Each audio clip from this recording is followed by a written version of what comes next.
My wife said she was going to a karaoke bar with her girlfriends. I knew her best male friend from the bank would be there. I didn't go to crash the party. I just slipped the manager $2,000 to switch their private room security camera feed to the main screen in the lobby. When the image of my wife and that man locked in a passionate kiss flashed across the giant screen, I picked up a microphone. This song is for my wife and the gentleman next to her. I wish you a happy breakup. The moment the waiters kicked down the door to their room, the deafeningly cheerful song drowned out their screams. The next day, the director of her lover's bank called him. "You're fired." The video had already gone viral throughout the entire financial district. That call my wife Victoria Vaughn made before she left. The scent of her perfume was so strong I could smell it through the phone. She said it so casually, just going out with Vivian and the girls to the siren's call. "We'll sing for a bit, so I'll be back late, honey." Vivian. I let out a cold laugh in my mind, my nails digging into my palms. Her best male friend, Ethan Montgomery, worked at that damn bank. Victoria mentioned his name more often than she mentioned mine, her actual husband. The siren's call. What a sleazy name. Fine, let them sing. I'd make sure they had a performance they'd never forget. Crashing their party would be too low class. I clutched the $2,000 in fresh bills I'd just withdrawn from the ATM, the smell of ink still on them, and headed straight for the siren's call. The place was a gaudy explosion of gold and glitter, the thumping music hitting my chest like a fist. I immediately spotted him, a tall, thin man in a black suit with a manager name tag, Mr. Walsh. I pulled him into a shadowed corner, my voice lower than the background drumbeat. I slipped the stack of bills into his inner suit pocket with the speed of a magician. His expression was a masterpiece, shifting from shock to confusion, and finally settling on a greasy, all-knowing smirk. He subconsciously patted the pocket. "Hey pal, do me a favor." I leaned in close, the smell of tobacco and my cheap aftershave hitting him full in the face. "Very important person room 888. I want that room's camera feed on the main lobby screen. Right now, just for 10 minutes. His Adam's apple bobbed. His eyes darted toward the massive LED screen in the distance, which was currently playing a boring music video of models in bikinis. $2,000 was clearly worth just a little more than his professional ethics. He licked his lips and forced a smile uglier than a grimace. "Buddy, that's a bit risky. Make it another $500 in cash and you've got a deal. It's done." "Get it done for me now," I added, my voice as cold as ice. He hesitated for less than 3 seconds before nodding in resignation. He pulled out his walkie-talkie, turned his back and mumbled into it. "Done." I clapped him on the shoulder, a little harder than necessary, and walked toward a corner of the lobby. My 3 best friends Barry, Archie, and Lawrence were already waiting for me at the booth I'd booked. A few token beers sat on the table. Barry shot me a conspiratorial wink, while Archie's face was alight with the thrill of anticipated drama. Lawrence White was the calmest, as always, merely raising his beer glass to me in a silent toast. I slid into the booth, my back ramrod straight, my eyes glued to the giant screen. The scantily clad models were still writhing on screen, the pool water shimmering. Every second that ticked by felt like a dull knife sawing through my flesh. Barry couldn't take it anymore. He leaned in, whispering, sincere, "You sure this is gonna work? Is that son of a bitch really in there?" I didn't answer, just kept staring at the screen, my fingers drumming unconsciously against the cold glass of my beer. My heart hammered against my ribs. Suddenly, the screen went black. A moment later, it flickered to life with a burst of distorted colors and static before snapping into sharp focus. An invisible hand seemed to seize the entire noisy lobby by the throat. The music was still blasting, but the cacophony of human chatter vanished as if sucked away by a receding tide. Hundreds of eyes, shocked, curious, and gleefully expectant, snapped to the giant screen. On it was the scene from Very Important Person Room 888, so clear you could count the sunflower seeds in the fruit platter on the coffee table. Front and center was Victoria, my wife. She was wearing the cream-colored lace dress I'd spent half a month's salary on. Now the collar was wrinkled and askew. She was practically draped over another man, her arms wrapped tightly around his neck like a vine. And that man, Ethan Montgomery, had lost all of his banker boy composure. His meticulously styled hair was a mess, and his glasses were perched crookedly on his nose. One of his hands was wrapped around Victoria's waist, the other pressed against the back of her head. They were stuck together like magnets, their lips crushing against each other with a ferocity that suggested they were about to devour one another.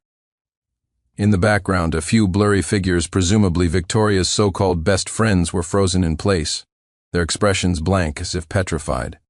The table was a disaster of beer cans and fruit peels. The lobby was so quiet you could hear a pin drop, the only sound being the incongruously upbeat background music. The beer bottle in Barry's hand fell with a dull thud onto the thick carpet. His mouth was hanging open wide enough to fit an egg. Archie had dropped a handful of peanuts all over the floor. Lawrence's brow furrowed, his eyes sharp as daggers.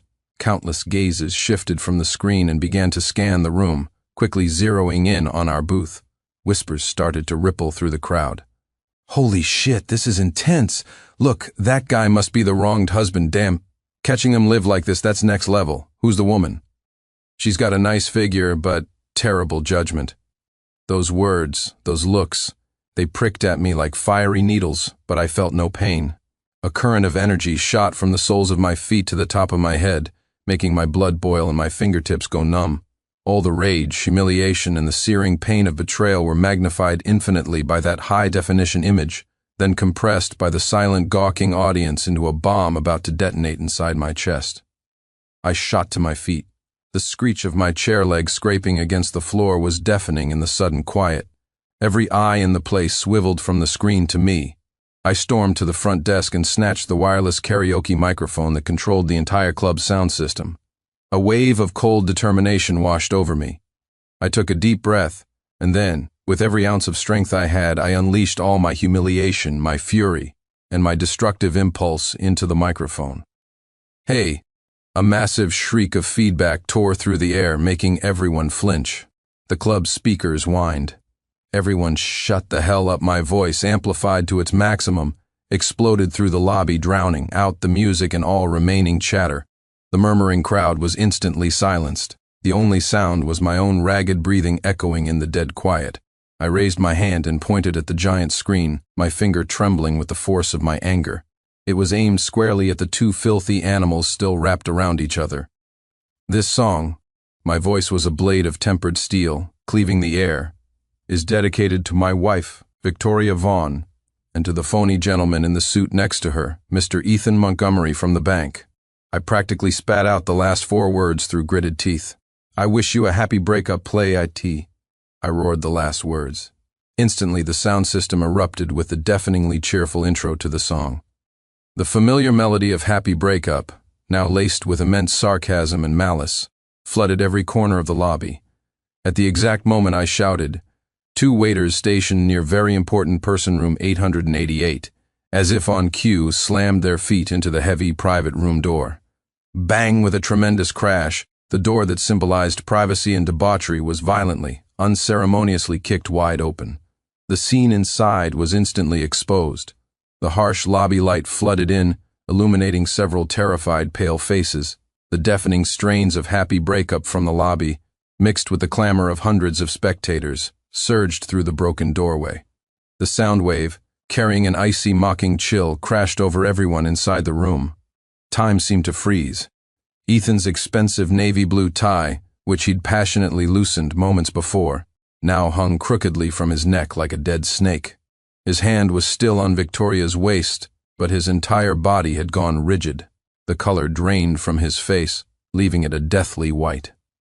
His eyes, usually so shrewd and sophisticated behind the bank counter, were now wide with disbelief and the sheer terror of being publicly stripped bare.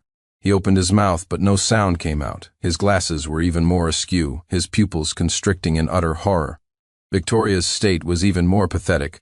She convulsed violently and let out a short, sharp sob, like a chicken being strangled.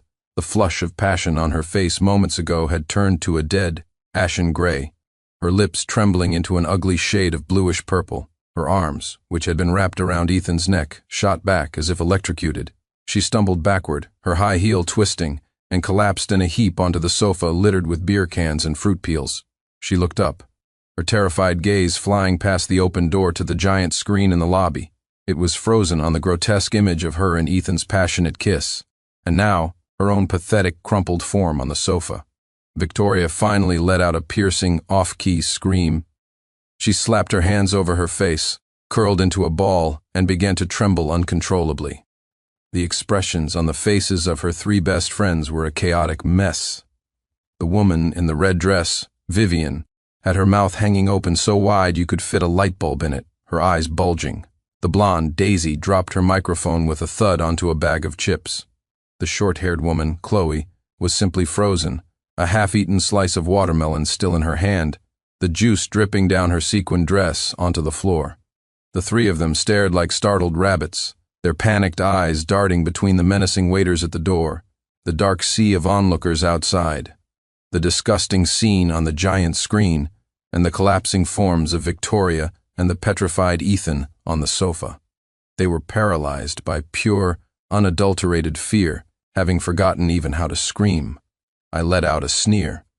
Standing in the center of the roaring lobby, I watched the pale, terrified, and broken faces in that room, especially Victoria's world-shattering collapse and Ethan's banker boy facade being publicly flayed from his bones. An indescribable feeling of exhilaration, like molten lava, burst through the dams of my rage and surged through my entire body. Vindication. This felt so damn good it sent shivers down to my very bones.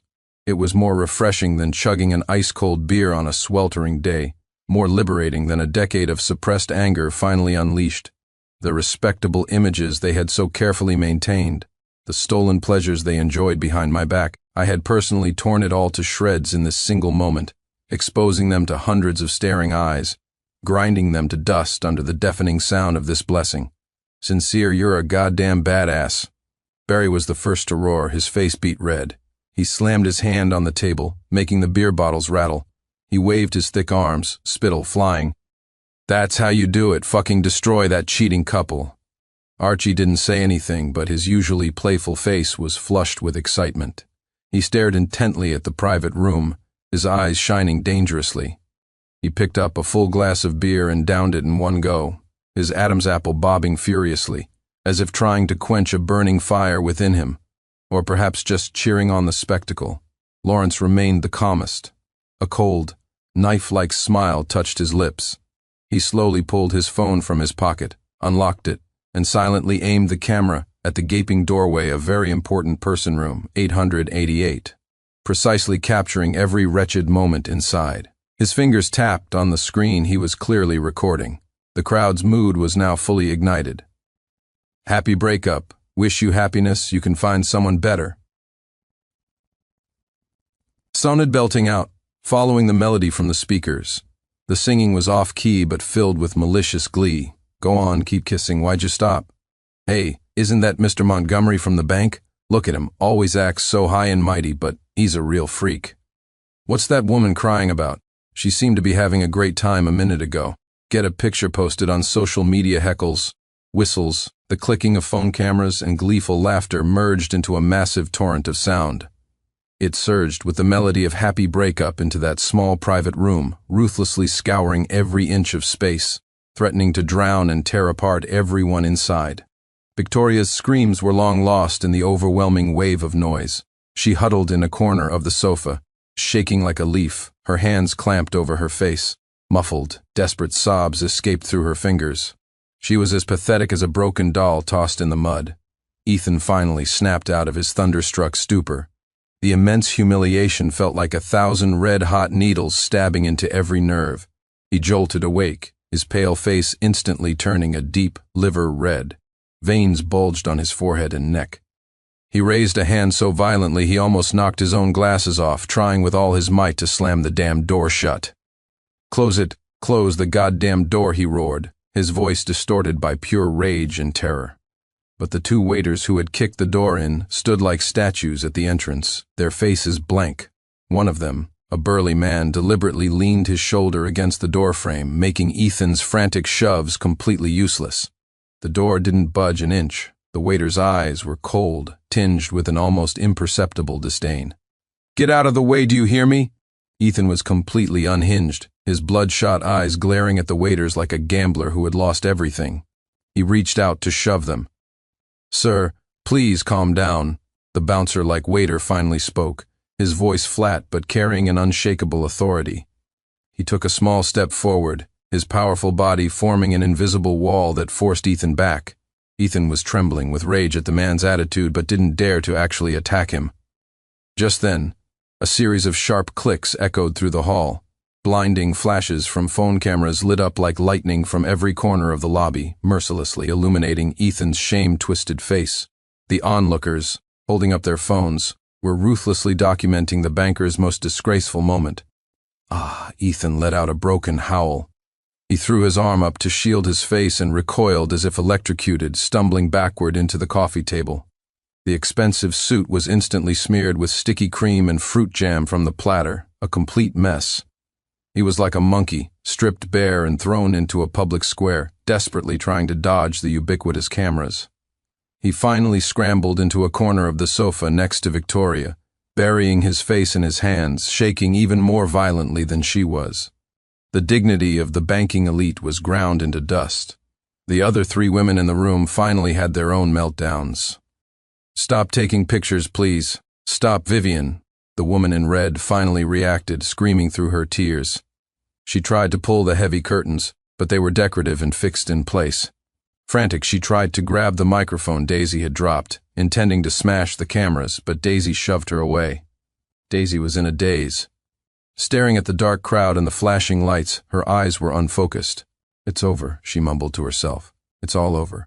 Her perfectly coiffed hair was a mess, and the watermelon juice stains on her sequin dress looked like ugly patches. Chloe, the short-haired one, had the most direct reaction. She screamed, dropped to the floor, and curled up into a ball behind the sofa, only the top of her trembling head visible. The watermelon slice was long gone. The private room had become an island of despair, besieged and observed. The sounds of breakdown crying, angry roars and helpless pleas mingled with the thunderous chorus of happy breakup and the jeering whistles from outside, creating a grotesque and cruel symphony. And I stood at the center of it all, feeling the gazes from every direction, some sympathetic, some admiring, but most of them just thrilled to have witnessed such a spectacular show. That destructive sense of satisfaction, like the strongest liquor, coursed through my veins. This public execution had only just begun. I stood in the eye of the storm, my gaze locked on the pathetic pair in the private room. Barry was still pumping his fist, cursing a blue streak. Archie chugged another beer, his eyes gleaming. Lawrence held his phone steady, the screen's cold light reflecting on his impassive face as his camera captured every detail, especially Ethan's twisted, flash-bleached face. The crowd's laughter and camera clicks grew louder. Someone started clapping in rhythm with the music, chanting, "Happy breakup, happy breakup." Each chant was like an invisible slap across the faces of the 2 in the room. Just then, a man in a Hawaiian shirt with slicked back hair, probably some low-level floor manager, pushed through the crowd with several tough-looking men in security uniforms. He was sweating, trying to get to the private room. "What the hell are you doing?" he yelled at the 2 waiters guarding the door. "Close the door, cut the feed. Have you all gone insane?" His goons started to move forward, but the 2 waiters didn't budge, merely glancing instinctively toward our booth. Lawrence didn't even look up. His fingers flew across his phone screen. Almost instantly, the crisp ding of a message notification sounded from the Hawaiian-shirted manager's pocket. It was barely audible over the din, but it acted like a kill switch. He froze, fumbling for his phone. He only needed one look at the screen. The frantic urgency on his face solidified, replaced by an expression of utter disbelief and terror. He snapped his head up, his gaze shooting over the crowd directly to our booth, specifically to the nonchalant Lawrence. Lawrence simply gave a slight nod, his expression calm. The manager's face twitched violently, his eyes filled with a struggling, fearful respect. He stared at his phone, then back at Lawrence, then at the wretched couple in the room and the out-of-control situation. After a few agonizing seconds, he seemed to deflate completely. His shoulders slumped. He gave a reluctant nod at his phone, and then waved his hand dismissively, signaling his goons to back down. He wasn't touching this. The goons looked at each other, confused, but obeyed, retreating into the shadows. The manager, Rico, lowered his head like a defeated rooster and slunk away, not daring to look at the room again.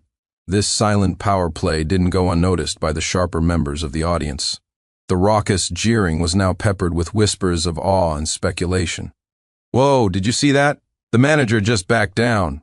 Damn, who are those guys in the booth?" He shut that manager down with one look. "Seriously, don't mess with them. That Ethan guy really picked the wrong person to screw over. Serves him right for messing with another man's wife." These whispers, like tiny poison darts, found their way into Ethan's ears. Through the gaps in his fingers, his bloodshot eyes saw the manager retreat, then snap toward our booth, fixating on Lawrence's emotionless face. The fear and humiliation in his eyes were instantly replaced by a deeper despair and a venomous hatred. He began to shake even more violently. Suddenly, Ethan let out an animalistic roar. He shot up from the sofa like a rabid bull, his eyes red, and charged mindlessly toward the door. He had to escape this hell. He had to tear apart those gawking, camera-wielding vultures. "Stop him," Barry yelled, grabbing an empty beer bottle to charge forward. But the waiters at the door were faster. The burly one's eyes narrowed. Just as Ethan got within a few feet, he pivoted, and his right leg shot out in a flash. Thump. A clean, efficient leg sweep. Ethan's forward momentum was completely broken. Inertia sent him flying, and he landed face first on the marble floor with a sickening thud. The sound made teeth ache. Ethan lay motionless. A few seconds later, he twitched like a dying fish. Blood gushed from his nose, staining the expensive marble. His perfectly styled hair was ruined, matted with dust. His glasses had flown off, one lens shattered, the frame bent, lying forlornly a few feet away. He tried to push himself up, but his arms trembled too violently. After a moment of stunned silence, someone let out a choked laugh. It was like lighting a fuse. The entire lobby exploded in a tsunami of hysterical laughter, filled with naked mockery, contempt, and the sheer joy of watching a clown show. He face-planted. "So this is the banking elite? Damn, that was a perfect 10. Get a picture of his new look. The flashes intensified, zeroing in on the pool of blood and the pathetic figure struggling on the floor. The sudden violence shocked Victoria out of her tears. She stared blankly at Ethan's crumpled form, her eyes empty, as if the last pillar of her support had been kicked out from under her. I watched it all coldly. Ethan's miserable state didn't evoke a shred of pity in me, only the cold confirmation that he was finished. His respectability, his dignity, his future, the moment he hit that floor, they were shattered along with his glasses, ground into the dirt. This public execution was exceeding all my expectations. The deafening laughter continued to echo through the lobby, like countless rough hands grinding away the last vestiges of dignity from the couple in the room. Ethan lay on the cold marble floor like a spineless dog, his nosebleed spreading into a glaring red stain. After a few futile struggles, he gave up, burying his face in his arms. His body was racked with violent tremors of humiliation, and he let out the muffled bestial whimpers of a broken animal. Victoria was slumped on the sofa, her gaze vacant as she stared at the figure on the floor, her soul seemingly ripped from her body, leaving only an empty shell.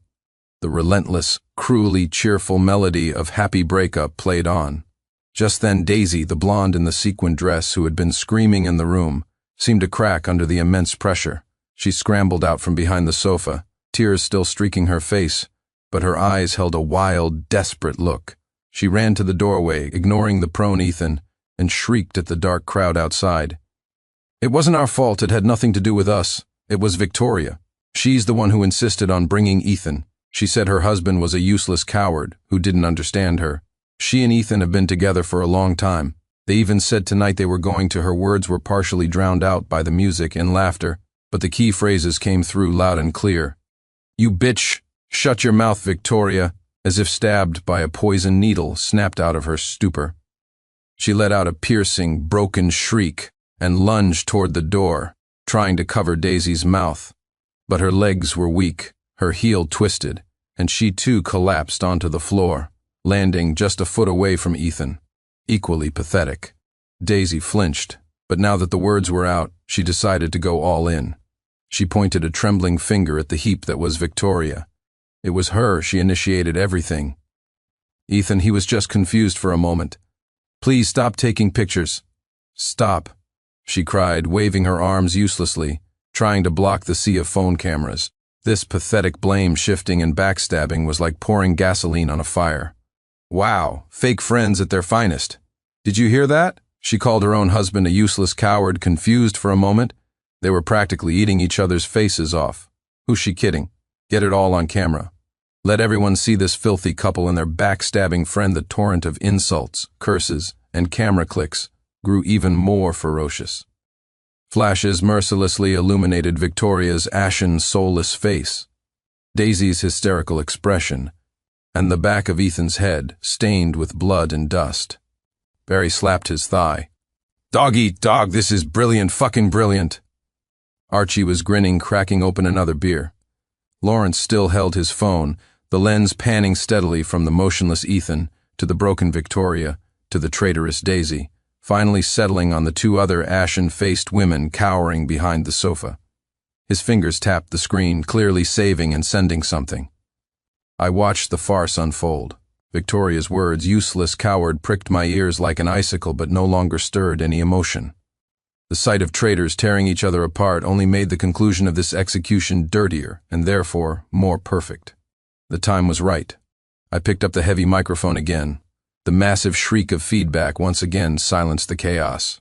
The laughter and chatter died down as all eyes snapped back to me, filled with eager anticipation. I ignored them, my cold gaze locking onto the crumpled figure at the doorway. Ethan must have sensed my malevolent stare, because his body tensed violently, and he tried to bury his head even deeper. Ethan Montgomery, my voice, amplified and utterly devoid of warmth, carried to every corner of the room. Look at me. The figure on the floor froze. I said, look at me, I repeated, my tone heavier, each word a spike of ice hammering down under the weight of hundreds of stares and countless phone lenses. Painfully, slowly, Ethan lifted his heavy head. His face was a wreck. His nose was swollen, caked with half-dried blood and dust. His forehead was scraped raw from the fall. Without his glasses, his eyes were exposed, bloodshot. Pupils constricted in terror and shame, his gaze unfocused and lost, like a dying animal caught in a spotlight. The carefully crafted image of the banking elite was now nothing but a filthy, shattered ruin. The camera flashes went into a frenzy, documenting this historic moment. I looked at him, a humorless smile twisting my lips. My cold words carried through the microphone, delivered to his ears and to everyone else in the room. Tomorrow morning, 9 o'clock, be at the bank entrance. Make sure you're wearing your pathetic suit. Your director will be there to greet you personally. My words were like a ladle of ice water thrown into a vat of boiling oil. The crowd erupted. The director? Holy shit, he's not done a public execution. Part 2 at the bank tomorrow, quick. Record this, post it. I'm so going to be there tomorrow that Ethan guy is screwed. He's going to lose his job for sure. Forget his job after this video gets out. He's finished and the entire financial industry serves him right. Payback's a bitch. The crowd was in a frenzy. The roar of excitement and schadenfreude threatened to tear the roof off. Ethan's eyes widened to their absolute limit. The last spark of light in his pupils flickered and died. He stared at me, his lips trembling violently, a gasping, wheezing sound escaping his throat. He couldn't form a single word. The expression on his face was 1,000,000 times more hopeless than when he'd hit the floor. The bank that was his last fortress, the source of his status and respectability. And I had just announced to the world that I was about to tear it down. A strangled, inhuman sound escaped his throat. His body convulsed, his head lolled to the side, and he passed out cold. Ethan Victoria let out a heart-wrenching scream and scrambled over to him, uselessly shaking his limp body. I watched, my face a mask, my heart a frozen desert. Fainting? This is only the beginning. Let's go, I said, putting down the microphone. My voice was quiet, but my 3 friends heard me clearly. Barry smacked his lips, still wanting more. We're leaving now? The show's just getting good. Archie looked reluctantly at the chaotic scene. Lawrence had already pocketed his phone. The climax is tomorrow, he said calmly. I turned and walked away.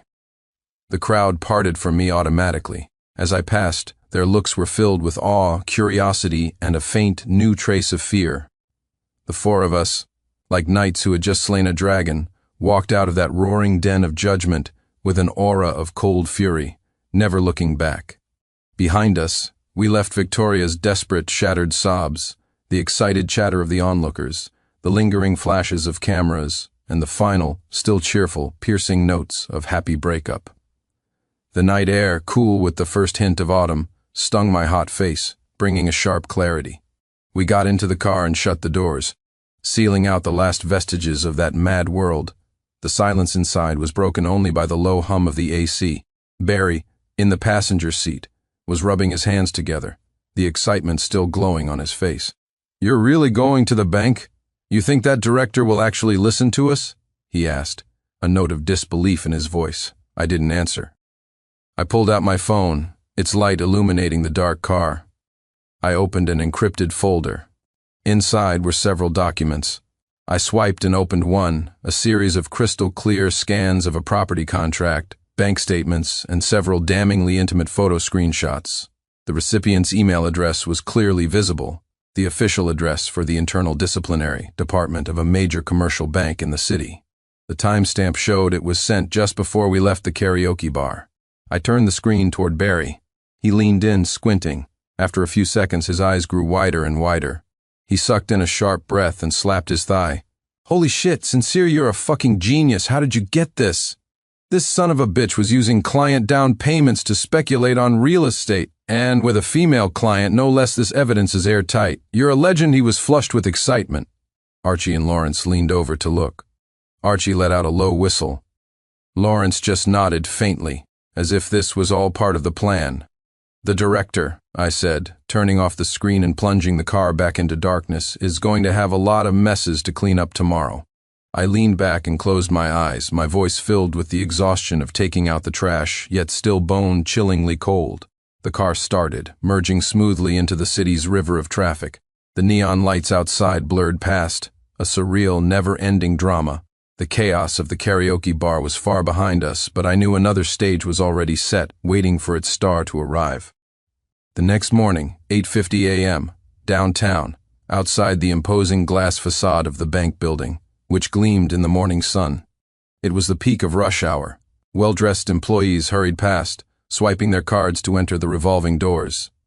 On the sidewalk, several people who appeared to be waiting for cars or friends kept glancing not so subtly toward the bank entrance, their eyes alight with barely suppressed excitement. Barry, Archie, Lawrence, and I sat in a coffee shop directly across the street by the large plate glass window. Steaming cups of coffee sat untouched on the table. Our gazes were like four cold spears, piercing through the glass and locking onto the bank's massive entrance. At 8:58 a.m., a black Audi A6L pulled up smoothly to the curb. The driver quickly got out and jogged around to open the back door. A slightly overweight, middle-aged man in an expensive dark gray suit stepped out. His hair was impeccably styled, but his face was thunderous, so dark it looked like it might rain. He was Arthur Anderson, the director of this branch. Instead of going straight in as usual, he stood at the entrance as if waiting for someone, his sharp eyes scanning the surroundings. A grim-faced assistant stood behind him, clutching a tablet. The pedestrians waiting by the road instantly came to life. They subtly adjusted their positions, their phone cameras already aimed. The atmosphere grew taut. At 8:59 a.m., a taxi screeched to a halt at the corner. The door opened, and a man in a wrinkled suit, his hair a mess with several conspicuous bandages on his face, stumbled out. It was Ethan Montgomery. He looked like he hadn't slept at all. His eyes were sunken and bloodshot, his complexion a deathly gray. The suit that once symbolized his status was now as rumpled as a dish rag. He kept his head down, his steps unsteady like a soulless zombie walking on hot coals. He didn't dare look up, his eyes fixed on the small patch of ground in front of his feet. The onlookers held their breath. Every eye was on him. Phone cameras zoomed in silently. Ethan shuffled his way to the bank entrance and saw the stone-faced Director Anderson waiting for him. His body went rigid. He froze, instinctively wanting to turn and run, but his body wouldn't obey. Sheer terror seized him, choking the air from his lungs. Director Anderson saw him. His grim face darkened further at the sight of Ethan's pathetic state. The fury in his eyes was about to erupt, but it was overshadowed by the immense humiliation of this public spectacle. He took a deep breath, visibly trying to contain a volcano. The clock struck 9 a.m. Director Anderson didn't move. He didn't enter the bank. He didn't say a word. He just stood there, in full view of everyone, under the silent focus of countless phone cameras, his gaze like two red-hot pokers burning into Ethan. It was a look of utter disappointment, cold fury, and undisguised public disgust, as if Ethan weren't his once capable subordinate but a piece of stinking garbage that needed to be disposed of immediately. This silent, public shaming from his ultimate superior was 100 times more brutal than any verbal lashing. Ethan began to tremble violently. He couldn't bear the weight of that gaze. His legs gave out, his knees buckled, and as if all his bones had been removed, he collapsed, kneeling on the cold, hard marble steps of the bank. Thump. He bowed his head, his shoulders shaking, and let out a muffled, desperate sob. He was a broken dog, his spine snapped, completely shattered at the threshold of the bank, under the watch of his director and the lenses of 100 cameras. Click, click, click, click, click, the sound of camera shutters, no longer suppressed, exploded like popping corn. Flashes went off in a continuous wave. The onlookers dropped all pretense and rushed forward, phones held high, madly filming the kneeling, broken Ethan and the stone-faced, ice-eyed director Anderson. "Oh my God, he's kneeling, did you get that? Quick, send it to the group." That look on Director Anderson's face, it's murder. Ethan Montgomery is socially dead. His career is over. Forget his career. Once this video is out, he'll be a pariah in the entire financial world. The chatter swelled into a tidal wave. Director Anderson looked at the inhuman wreck kneeling before him, a muscle in his jaw twitching. The last trace of pity in his eyes was replaced by ice. He didn't spare Ethan another glance, as if the sight of him was too foul. He spun around and barked at his assistant. "Notify HR. Begin termination procedures immediately. And tell security to get this thing out of here. I don't want it dirtying the bank's entrance." His voice wasn't loud, but it carried clearly to those nearby. Without another word, Director Anderson walked briskly through the revolving doors and disappeared. The assistant immediately began speaking urgently into a walkie-talkie. 2 security guards quickly emerged. They didn't even look at the sobbing figure on the ground. One on each side, they roughly grabbed Ethan's limp arms and dragged him up like a sack of trash from the cold marble steps. Ethan offered no resistance, a limp doll with his head hanging low, his feet dragging on the ground. The guards hauled him, under the scrutiny of countless cameras and contemptuous stares, to a generic internal service vehicle parked at the curb. The door was pulled open, and Ethan was unceremoniously shoved into the back seat. The car sped off and disappeared around the corner, leaving behind nothing but an invisible stain on the bank's reputation and a crowd of people excitedly sharing their videos. In the coffee shop, Barry chugged his now cold coffee. "That son of a bitch is toast, completely and utterly finished. Let's see him act so high and mighty now." Archie was laughing as he scrolled through his phone. "The video's gone viral. It's all over my group chats. Banking elite kneels in public, dragged away by security. What a headline." Lawrence calmly set down his cup and looked at me. "What about Victoria?" I picked up my phone. The screen showed a recently rejected call from Victoria and over a dozen unread messages. I opened them. It was all from her. "Sincere, I was wrong. I was so wrong. Please forgive me this one time. It was all Ethan. He seduced me. He forced me. I saw the videos. I know you're angry. Can we just go home? I'll do anything you say. Please just answer the phone. Let's talk about this. For the sake of all our years together, do you really have to be so cruel? Do you have to destroy me? Say something. What the hell do you want?" The last few messages had shifted from begging to hysterical sobs and accusations. I stared at them, feeling nothing. Betrayal is a poisoned knife. Once it's in, the wound never heals, it just rots. I calmly closed the messages and found the number for Mr. Peterson in my contacts. I dialed. "Mr. Peterson, it's me." My voice was steady. "Is everything ready?" "Mr. Clark." His professional voice came through the line. "Everything is in order. The divorce agreement, the asset division details with special notation of the preliminary evidence you provided regarding potential asset transfers by your wife, the lawsuit filing based on gross misconduct, and the special notice you requested. They are ready for delivery at any time." "Good." I looked up, my gaze passing through the cafe window, as if seeing the world that was about to be completely destroyed. "You have the address. Serve them now, understood. They will be delivered immediately." I hung up. The sun outside was bright, reflecting dazzlingly off the bank's glass facade. The streets were bustling, the world kept spinning, but I knew that for some people their world had already collapsed last night, with no possibility of ever being rebuilt. The car stopped in front of the apartment building I once called home. I stepped out, my feet landing with a dull thud on the pavement. Barry, Archie, and Lawrence followed behind me like a silent wall. The key turning in the lock was unnaturally loud in the quiet hallway. The living room was a disaster. Cushions were on the floor. The coffee table was littered with empty liquor bottles and crumpled tissues. Victoria was huddled on the sofa, looking like a drowned bird. She was still wearing last night's stained cream-colored lace dress. Her hair was greasy and matted to her face, her eyes sunken and swollen. At the sound of the door, she looked up. When she saw me, her empty eyes flared with a desperate, last-ditch glimmer of hope. "Sincere," she croaked, trying to stand but collapsing back onto the sofa. "You're finally back. I was wrong, I know I was wrong. Please forgive me. Can we start over?" she babbled, fresh tears streaming down her filthy cheeks. I didn't look at her. My eyes fell on a thick manila envelope lying on the glass coffee table, sealed with the prominent red stamp of a law firm. Next to it was a plain white envelope with no markings. Mr. Peterson was efficient. I walked over, picked up the heavy manila envelope, and without a glance, flicked my wrist. It landed with a soft thud on the sofa in front of her. Victoria flinched at the sound, her terrified eyes fixed on the red seal. What is this?" she stammered, a terrible premonition in her voice. "Sign it," I said, my voice flat. "You have 3 days to get your things and get out." The last bit of color drained from Victoria's face. She stared at me in disbelief, her lips trembling. "Divorce? You want to divorce me? For one mistake? Sincere, we've been married for years. How can you be so heartless?" She lunged at me, trying to grab my arm. I sidestepped easily, and her tear and filth-stained hand grazed my sleeve before she fell, sprawling onto the rug. "One mistake?" I looked down at her, my eyes like chips of ice. "When you were busy sucking face with another man.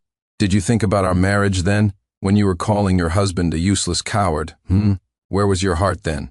My voice was low, but every word was a knife. Victoria's body shuddered. She looked up, the last trace of pleading in her eyes replaced by venom. "It's your fault," she shrieked. "All you ever cared about was your stupid job. Did you ever care about me? What did you ever give me?" "Ethan, at least he paid attention to me. He bought me bags. What do you have besides your pathetic salary? You useless coward. You ruined me. You ruined everything," she screamed, a hysterical madwoman. Behind me, Barry frowned. Archie spat on the floor. Lawrence remained impassive. I looked at her ugly, hysterical face, and the last flicker of any emotion I had for her evaporated. I bent down and picked up the plain white envelope from the coffee table. "You should look at this too." I tossed it on the floor in front of her like a dirty rag. Victoria's venomous tirade stopped abruptly. She stared at the envelope with a flicker of fear, then snatched it up with a trembling hand. She tore it open and pulled out a few sheets of paper. She only needed one look. Her entire body went rigid, her eyes locked on the pages, her pupils dilating in sheer terror and shock. No, this is impossible," she shrieked, her voice sharp enough to pierce eardrums, filled with apocalyptic despair. "It's fake. You forged this. You're framing me." She waved the papers around, completely unhinged. The papers were photocopies of bank records and transfer receipts. They clearly showed that over the last 6 months, multiple large sums of money had been moved from our joint account, and from a secret personal account of hers, into Ethan Montgomery's private account. The transaction notes were clearly labeled loan for property purchase, investment capital, and so on. The timeline and amounts corresponded disturbingly well with the money Ethan had embezzled from his client. While not direct proof of her involvement in the embezzlement, it was a clear, terrifying trail of breadcrumbs that would be more than enough for the bank and the police to start an investigation. If Ethan cracked under pressure, the consequences for her would be unthinkable. Forged. I looked at her collapsing, twisted face, a cold sneer on my lips. "You can take them to the police. Report me. Or," I paused, my voice a poison-tipped icicle, "you can wait for the Financial Crimes Unit to come knocking on your door with them." The papers slipped from Victoria's hand and scattered on the floor. It was as if her spine had been ripped out. She collapsed onto the rug, shaking like a leaf, her eyes vacant, filled with nothing but boundless terror and despair. All the venom and accusations were gone, replaced by the dying whimpers of a trapped animal. "Sign the papers and give them to Mr. Peterson. In 3 days, I don't want to see you or any of your things in this apartment ever again." I gave her one last look, the kind of look you give a speck of dirt you've just wiped from your life. Then I turned and walked away without a shred of hesitation. Sincere, you can't do this. You can't do this to me. I was wrong. I really was. Please, give me another chance. Behind me, I heard Victoria's heart-wrenching, incoherent screams and pleas, accompanied by the sound of her crawling uselessly across the rug. I didn't look back. Barry, Archie, and Lawrence followed me out. The heavy security door clicked shut behind us, sealing off her disgusting sobs and the suffocating stench of despair. In the hallway, sunlight streamed through the window, illuminating dust motes dancing in the air. I took a deep breath of the air that was finally free of her scent. It felt clean, cool in my lungs. From behind the door came the muffled thud of something being thrown against it, followed by the sound of Victoria's complete, utter, and final breakdown into soul-shattering wails.